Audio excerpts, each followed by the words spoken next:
Hello guys, welcome back to my channel. இன்றைக்கி நம்ம என்ன சம்மரி பார்க்க போகிறோம் அப்படின்னா, இங்கிலீஷ் ஃபார் கெரியர் பேப்பரில் இருந்த types of communication. So communication அப்படின்றது வந்து 1-to-1 இருக்கலாம், இல்லை ஒரு குரூப்பாக இருக்கலாம், சோஷியல் மீடியாவில் நம்ம வந்து கம்யூனிகேட் பண்ணுறதா இருக்கலாம், இல்லை பிஸ்னஸ் ஓரியன்டாக, எஜுகேஷன் ஓரியன்டாக, இந்த மாதிரி நிறையா பிளாட்ஃபார்மில் கம்யூனிகேஷன் அப்படின்றது ஒரு இன்எவிட்டபிள் எலமெண்ட்டாக இருக்குது இல்லையா? ஸோ கம்யூனிகேஷன் இல்லை அப்படின்னா எதுவுமே ப்ராப்பராக ரன் ஆகாது. ஸோ அந்த மாதிரி என்னென்ன டைப்ஸ்லலாம் கம்யூனிகேஷன் இருக்குது அப்படின்றது தான் இந்த வீடியோவில் பார்க்க போகிறோம். ஃபர்ஸ்ட் வந்து வேர்பல் கம்யூனிகேஷன். வேர்பல் அப்படின்றது வந்து நம்ம பேசுகிறது இல்லையா? ஸோ இந்த வேர்பல் கம்யூனிகேஷன் அப்படின்றது தான் எல்லா இடத்துலையும் யூஸ் பண்ணக்கூடிய ஒரு காமனான ஒரு கம்யூனிகேஷன் பேட்டர்னாக இருக்குது. இது வந்து நம்மளோட ஐடியாஸை நம்ம எக்ஸ்சேஞ்ச் பண்ணுறதுக்காக யூஸ் பண்ணிகிட்ருக்குறோம் இல்லையா? இது வந்து ரொம்ப க்ரூஷியலான ஒரு ஆஸ்பெக்ட் அப்படின்னே சொல்லலாம்.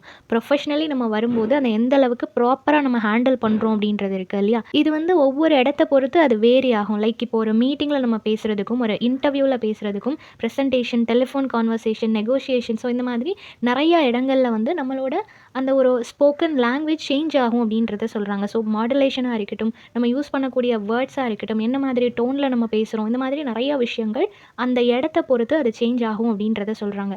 ஸோ வேர்பல் கம்யூனிகேஷனை பொறுத்த வரைக்கும் எந்த அளவுக்கு நம்ம எஃபெக்டிவாக அதை ப்ரெசென்ட் பண்ணுறோம் அப்படின்றது இருக்குது. ஒரு எஃபெக்டிவ் வேர்பல் கம்யூனிகேஷன் அப்படின்றது வந்து நம்ம ரொம்ப கிளாரிட்டியாக அதை பேச வேண்டியது ரொம்பவே முக்கியம். ப்ராப்பரான டோன் வந்து நம்ம யூஸ் பண்ணணும், ப்ரொனன்சியேஷன் கரெக்டாக இருக்கணும், ஆக்டிவ் லிசனிங் நம்மக்கிட்ட இருக்கணும். எந்த அளவுக்கு நம்ம கரெக்டாக பேசுகிறோமோ அதே அளவுக்கு கேட்கக்கூடிய ஸ்கில்லும் நம்மக்கிட்ட இருக்கணும். ஓகேவா? நல்லா பேசுகிறவங்களால மட்டும்தான் இப்போ ஒரு மேடை பேச்சாளராக இருப்பாங்க. ஸோ அந்த மாதிரியான பர்சனால் மட்டும்தான் ஒரு ப்ராப்பரான வேர்பல் கம்யூனிகேஷன் பண்ண முடியுமா அப்படின்னா கிடையாது. ப்ராக்டிஸ், நம்ம கண்டினியூஸாக ப்ராக்டிஸ் பண்ணும்போது நம்மளாலையும் ப்ரெசென்ட் பண்ண முடியும். ஆல் ஆஃப் அ சடன் இப்போ ஒரு மீட்டிங் அரேஞ்ச் பண்ணுறதோ இல்லை ஒரு ப்ரெசன்டேஷன் கொடுங்க அப்படின்னு சொல்ல போகிறது இல்லை இல்லையா? ஸோ அவங்க ஆல்ரெடி இன்ஃபார்ம் பண்ணுவாங்க. அப்படி all of a sudden arrange பண்ணுறாங்க அப்படின்னா ஒரு எக்ஸ்பீரியன்ஸான பர்சனை தான் பேச சொல்லுவாங்க. ஸோ நம்ம வந்து ஒரு ட்ரெயினியாக இருக்கும்போது, ஒரு ஜூனியராக இருக்கும்போது நமக்கு ப்ராக்டிஸ் பண்ணுறதுக்கு டைம் இருக்கும். ஸோ எந்த அளவுக்கு நம்ம ப்ராப்பராக நம்மளை ப்ரெசென்ட் பண்ணிக்கிறோம் அப்படின்றது தான் இருக்குது. ஸோ வேர்பல் கம்யூனிகேஷன் நீங்கள் வந்துட்டிங்கன்னா அதில் கிளாரிட்டி, டோன், ப்ரொனன்சியேஷன் இந்த மாதிரி நிறையா விஷயங்கள் நோட் பண்ணுவாங்க. ஸோ அதுலேயுமே நிறைய சேலஞ்சஸ் எல்லாமே இருக்கும். ஒவ்வொரு இடத்த பொறுத்து அது வேரி ஆகும் அப்படின்றத சொல்கிறாங்க. ஸோ ஒரு டீம் மீட்டிங் இருக்குது அப்படின்னா அங்கே ப்ராஜெக்ட்டை பற்றி டிஸ்கஸ் பண்ணுறாங்க. சேலஞ்சஸாக இருக்கட்டும், அப்டேட்ஸாக இருக்கட்டும், அதை எந்த அளவுக்கு நம்ம பண்ணக்கூடிய ப்ராஜெக்டில் இருக்கக்கூடிய அந்த ஒரு கண்டிஷனை நம்ம தான் ப்ராப்பராக நம்ம எடுத்து சொல்லணும் இல்லையா? நம்மளோட ப்ரெசன்டேஷனில் தான் நம்ம எந்த அளவுக்கு ஒர்க் பண்ணியிருக்கிறோம் அப்படின்றது தெரியும். நம்ம நிறைய ஹார்ட் ஒர்க் போட்டுட்டு நம்ம அவுட்புட் வந்து ரொம்பவே சிம்பிளாக இருந்துச்சு அப்படின்னா நம்ம நிறைய ஒர்க் பண்ணலைன்னு நினச்சிருவாங்க. ஸோ எந்த அளவுக்கு நம்ம இன்புட் கொடுத்துருக்குறோமோ அதே மாதிரி ப்ரெசன்டேஷன்லேயும் இருக்கணும் அப்படின்றத சொல்கிறாங்க. தென் ஜாப் இன்டர்வியூஸ் போகிறோம் அப்படின்னா ஒரு ஃபிட்டான கேண்டிடேட் அப்படின்றது நம்மளோட டாக்குமெண்ட்ஸில் மட்டும் கிடையாது. நம்மளோட ரெஸ்யூமி எந்த அளவுக்கு சூப்பராக இருக்குது அப்படின்றத தாண்டி நம்மளோட ப்ரெசன்டேஷன், நம்ம எந்த அளவுக்கு கான்ஃபிடென்ட்டாக பேசுகிறோம், வேர்பல் கம்யூனிகேஷன் எந்த அளவுக்கு கிளாரிட்டியோடு இருக்குது அப்படின்றத நோட் பண்ணுவாங்க இல்லையா? ஸோ இன்டர்வியூஸில் அது முக்கியமான ஒரு ஆஸ்பெக்டாக இருக்குது. அதே மாதிரி கிளைண்ட் கிட்ட நம்ம ஒரு ப்ராஜெக்ட் பற்றி பேசுகிறோம் அப்படின்னா கிளைண்டோட எக்ஸ்பெக்டேஷன்ஸ் என்ன அப்படின்றத புரிஞ்சுக்கிட்டு நம்மளோட பேச்சு திறமையாலேயே ஃபோன் கால் மூலமாகவே அந்த கிளைண்ட் கிட்ட இருந்து ஆர்டர் வாங்குறதுக்கு நம்ம ட்ரை பண்ணணும். ஸோ ஒரு நல்ல வேர்பல் கம்யூனிகேஷன் நம்ம கிட்ட இருந்தால் மட்டும்தான் இதெல்லாம் பாசிபிளாக இருக்கும். Then presentation to showcase products and service.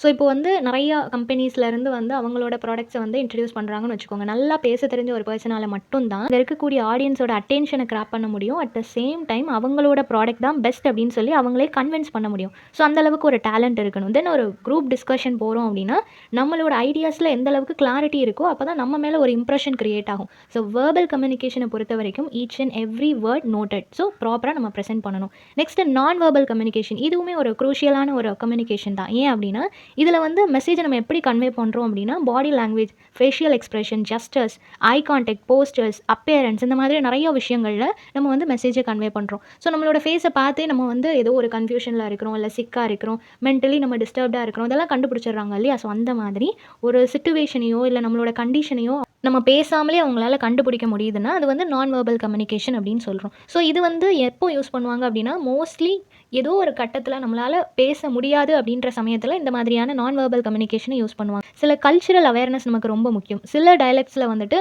ஒரு சிம்பிள் வந்து அவங்க பண்ணுறாங்க அப்படின்னா, இல்லை ஐ கான்டாக்ட் பண்ணுறாங்க, இல்லை ஏதோ ஒரு சைன் வந்து அவங்க காமிக்கிறாங்க அப்படின்னா அது ஒவ்வொரு டயலெக்ட், ஒவ்வொரு கல்ச்சுரல் ஃபாலோ பண்ணுற பீப்புளை பொறுத்து சேஞ்ச் ஆகலாம் இல்லையா? சைன் லாங்குவேஜஸ் வந்து எந்த அளவுக்கு கான்ஷியஸாக நம்ம ப்ரெசென்ட் பண்ணுறோம், அது அவங்களுக்கு புரியுமா அப்படின்றத தெரிஞ்சுட்டு ப்ராப்பரான மேனரில் நம்ம கன்வே பண்ண வேண்டியது ரொம்பவே முக்கியமான ஒரு பார்ட்டாக இருக்கும். ஸோ ஃபார் எக்ஸாம்பிள் இப்போ வந்து நம்ம இன்டர்வியூஸ் அட்டென்ட் பண்ணும்போது அந்த இன்டர்வியூவர் இருப்பாங்க இல்லையா? அவங்க கூட நம்ம ஒரு நல்ல ஒரு ஐ கான்டாக்ட் மெயின்டைன் பண்ணும்போது வேற எங்கேயும் பார்க்காம டைவர்ட் ஆகாமல் அவங்க கண்ணை பார்த்து நம்ம பேசுகிறோம் அப்படின்னா நம்மக்கிட்ட ஒரு கான்ஃபிடன்ஸ் அவங்களுக்கு ஃபீல் ஆகும் இல்லையா? அதே மாதிரி நம்மளோட பாடி லாங்குவேஜ், அதே மாதிரி நம்ம எப்போவுமே ஒரு ஸ்மைலோடு இருக்கிறோம் அப்படின்னா அது வந்து ஒரு ஃப்ரெண்ட்லினஸ், யாரும் நம்மக்கிட்ட ஈஸியாக வந்து ஒரு விஷயத்தை கன்வே பண்ண முடியும், நம்மக்கிட்ட ஒரு டவுட்னா கேட்க முடியும். ஸோ அந்த மாதிரி ஈஸி டு அப்ரோச்சாக நம்ம இருக்கணும் அப்படின்னா ஒரு ஸ்மைல் நம்ம மெயின்டைன் பண்ணணும். இதுக்கு சில எக்ஸாம்பிள் என்ன அப்படின்னா, இன்டர்வியூஸில் வந்து இல்லை ப்ரெசன்டேஷனில் எல்லார்கிட்டயும் ஒரு நல்ல ஒரு ஐ கான்டாக்ட் வந்து நம்ம மெயின்டைன் பண்ணணும்.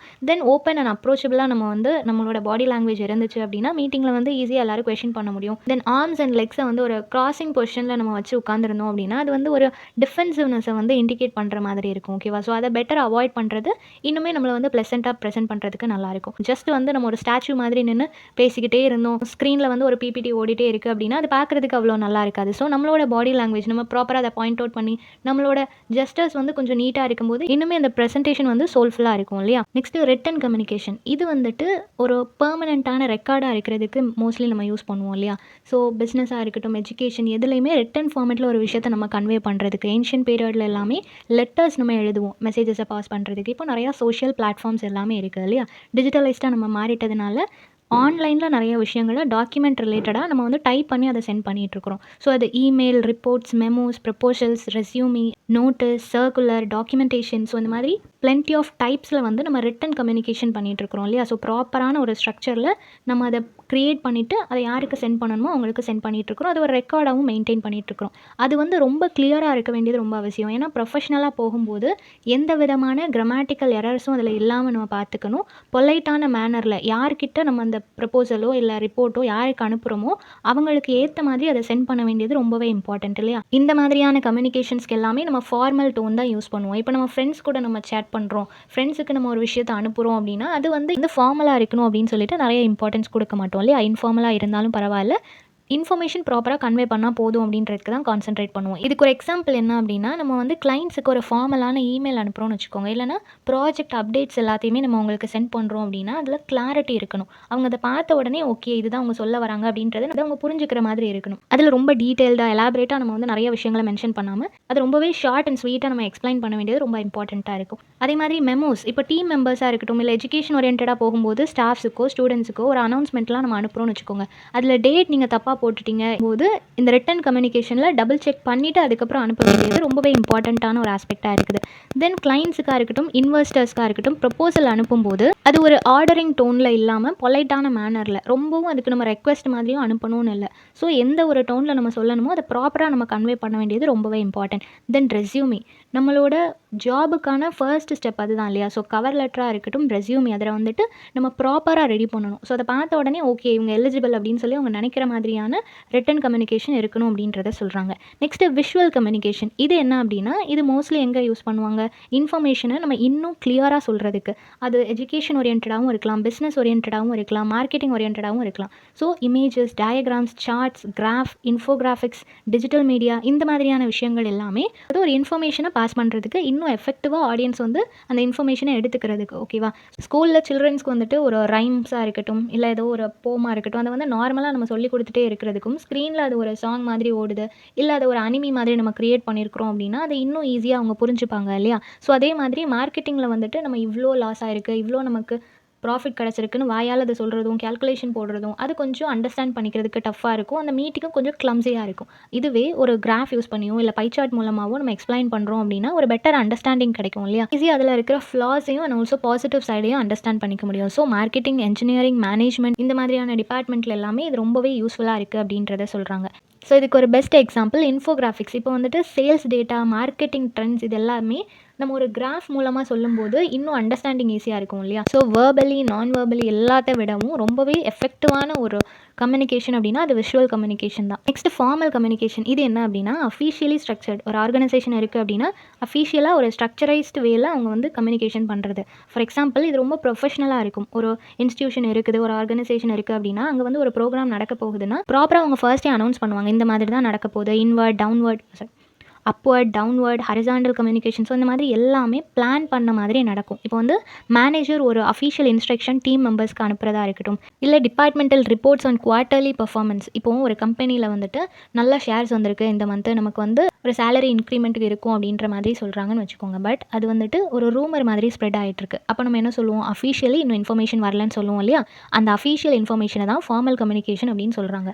ஸோ அஃபிஷியலாக எல்லாருக்கும் ஒரு லெட்டர் மூலமாகவோ இல்லை அந்த ஹை பொசிஷனில் இருக்கிற பர்சன் வந்து அனௌன்ஸ் பண்ணுறது. ஸோ அது வந்து எல்லாருக்கும் ஒரு கன்ஃபர்மேஷன் மாதிரி இருக்கும் இல்லையா? ஸோ அது இமெயில் மூலமாகவும் சொல்லலாம், டிரெக்டாகவும் சொல்லலாம். ஒரு கம்பெனியில் ஒரு அனௌன்ஸ்மெண்ட் கொடுக்குறது, ஒரு எஜுகேஷன் இன்ஸ்டிடியூஷனில் ஒரு இன்ஸ்ட்ரக்ஷன் கொடுக்குறது. ஸோ இந்த மாதிரி அஃபிஷியலாக ஒரு விஷயத்த யார் சொல்லணுமோ அவங்க ப்ராப்பரான வேலை அனௌன்ஸ் பண்ணுறது தான் ஃபார்மல் கம்யூனிகேஷன் அப்படின்னு சொல்லுவாங்க. நெக்ஸ்ட் இன்ஃபார்மல் கம்யூனிகேஷன் அப்படின்னா இது வந்து நேச்சுரலாகவே எம்ப்ளாயீஸ் வந்து ஒன் டு ஒன் அவங்க கேஷுவலாக பேசுகிற கான்வர்சேஷனாக இருக்கலாம், சோஷியல் இன்ட்ராக்ஷனாக இருக்கலாம், மெசேஜஸில் நம்மளோட ஃப்ரெண்ட்ஸுக்கு நம்ம பேசுகிறதா இருக்கலாம், இல்லை சோஷியல் பிளாட்ஃபார்மில் நம்ம கமெண்ட்ஸ் பண்ணுறதா இருக்கலாம். இந்த மாதிரி நம்ம நார்மலாக பேசக்கூடிய விஷயம். இதில் வந்து எந்த விதமான ஸ்ட்ரக்சர், பேட்டர்ன், டோன் இது எதையுமே நம்ம கன்சிடர் பண்ண மாட்டோம். ஸோ ஃப்ரெண்ட்ஸோட நம்மளோட வீக்கெண்ட் பிளான் என்னன்னு சொல்லிட்டு காமனாக நம்மளோட தாட்ஸ் எல்லாத்தையும் வாட்ஸ்அப் குரூப்பில் நம்ம பேசுகிறது, சோஷியல் மீடியாவில் பேசுகிறது, இல்லை கேஷுவலாக நம்ம வெளியே பார்த்தோம் அப்படின்னா அப்போ பேசிக்கிறது. இது எல்லாமே இன்ஃபார்மல் கம்யூனிகேஷனில் வரும். ஓகேவா? இந்த இன்ஃபார்மல் கம்யூனிகேஷனில் இருக்கக்கூடிய மிகப்பெரிய ப்ளஸ்ஸே எந்த விதமான ரெஸ்ட்ரிக்ஷனும் கிடையாது.